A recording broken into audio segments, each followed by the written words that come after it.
سلام البنات، ان شاء الله تكونوا كامل بخير، صحة فطوركم، صحة رمضانكم. اليوم جبت لكم شطيط حاجات تجي روعة البنات، يعني ندورو ونعاودو نولوا الاطباق تاعنا التقليدية. شطيطها بالطبع البنات طريقة سهلة وبسيطة، يعني ما كاينش حاجة اسهل من شطيطها، يعني توجد بالخف يعني.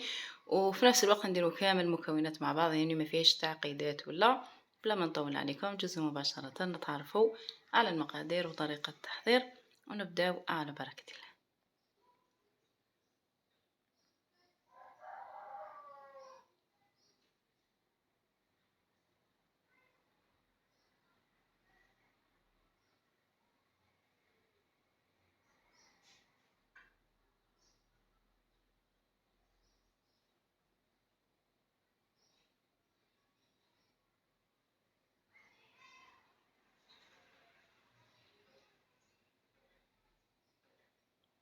هكذا بسم الله هنجيبوا قدرة ولا طاجين ولا يعني اللي متوفر عندكم.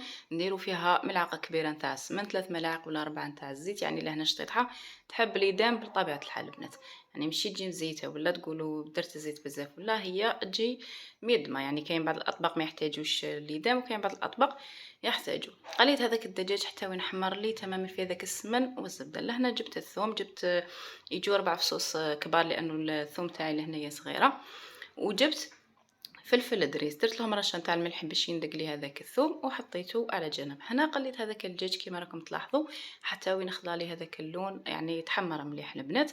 قلبته على الجهتين كي تحمر لي نديروا الدرسه. لهنا الدرسه هذيك تقدروا تخلطوا كل شيء مع بعض، يعني في الاشبر البنات ولا في الطاس وتضيفوه مباشره. انا لهنايا كان الفلفل الدريس تاعي، عفوا الفلفل الدرسه الحمراء يعني تاع الطرشي الاحمر، كانت يعني جامده.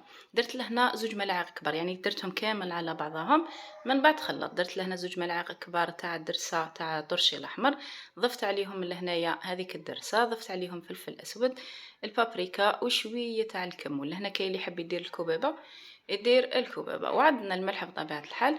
نخلط يعني نقلي كامل هذاك الدجاج في هذوك التوابل تاعي. لهنا اللي ما عندوش الدرسه تاع الطرشي الاحمر البنات، هي راح تعطيكم لون، راح تعطيكم ثقل للمرق تاعكم، يعني راح تجيكم ثقيله تجي ما شاء الله. اللي ما عندوش يدير حبه تاع طماطيش، يعني رابيه اللي يحب يدير طماطيش، انا ما نحبهاش في الحقيقه في الشطيطه، ولا يدير ملعقه تاع طماطم تاع العلب البنات. يعني هي من الاحسن يدير الطرشي الاحمر، يعني تجي اللون تاعها يجي شباب باهي ما شاء الله، يعني تجي حمراء وتجي باهيه. ديروا الطماطيش تاع العلب يعني تجيكم شويه كشغلي كحله كيما نقولوا. المهم قليت هذوك المكونات كامل مع بعض، درت الحميصه لهنايا كانت يعني طايبه نص طياب باش طيب لي سواسفه مع الدجاج. مرقت كيما راكم تلاحظوا ونقص للنار يعني، ونخليها تكتك في غرضها، يعني ما نزيد ولا قطره نتاع الماء في هذيك الليدام وفي هذاك المرق اللي درتو، هو راح يطيب لي حتى وين تنشوف الصيب الدجاج تاعي طاب، والحمص تاعي يعني طاب يعني قريب تفسخ لي يشوفوا البنات. المهم بقى صحيح وصاي، حبات برك يعني نفتحو. هنا كي نطفيها يعني بين السطح تاعها ولا الوجه نتاعها راح يجيكم ما شاء الله. هنا فقط زدت خليتها شويه يعني حتى وين زادت ثقالت لي هذيك المرقه نتاعي، ودرت لها 2 قرونه تاع فلفل دريس، يعني زدت جاتني مش مسكه مليح، خليته يتكتك غير شويه وطفيت عليها، وهليكم النتيجه. واحده البنه واحده الذوق ما شاء الله البنات، صدقوني تجي من اروع ما يكون، يعني حاجه سهله ماهله توجد بالخف وكامله نحبوها بطبيعه الحال. وهاي لكم النتيجه نتاعها البنات. وهنا وصلنا لنهايه الفيديو. الى عجبكم ما تنسونيش بجيم، وخلوا لي رايكم في التعليقات، فعلوا الجرس ليصلكم كل جديد. تهلاو في رواحكم، ونلتقي في وصفات اخرى باذن الله. والسلام عليكم ورحمه الله تعالى وبركاته.